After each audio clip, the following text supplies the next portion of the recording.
குடியை நிறுத்த இந்த செய்முறையை பயன்படுத்துங்க. அளவுக்கு அதிகமாக குடிக்கிறாங்க, குடிக்கிற பழக்கத்தை நிப்பாட்ட மாட்டுறாங்க, குடியை மறக்க மாட்டுறாங்க, குடிக்கலைன்னா அவங்களுக்கு கை கல்லாம் உதிர ஆரம்பிக்குது, குடிக்கிற எண்ணம் அடிக்கடி தோணுது அப்படின்னு சொல்லிட்டு நீங்கள் நிறைய பேர் சொல்கிறீங்க. குடி பழக்கத்தை நிப்பாட்ட, குடியை அடியோட மறக்க, குடிக்கிற எண்ணமே வராமல் இருக்க இந்த ஒரு செய்முறையை மட்டும் பயன்படுத்துங்க. செய்முறையை சொல்கிறேன், கரெக்டாக கவனிங்க. பருப்பு கீரை அரை கைப்பிடி அளவு எடுத்துக்கங்க. ஜீரகம் 3 சிட்டிக்கு எடுத்துக்கங்க.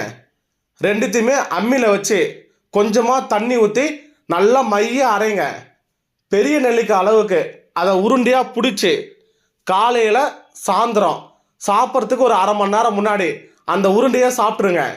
தொடர்ந்து நீங்கள் சாப்பிடும்போது குடிக்கிற எண்ணமே உங்களுக்கு வராது. குடி பழக்கத்தை அடியோடு விட்டுருவீங்க. குடி பழக்கத்தை மறந்துடுவீங்க.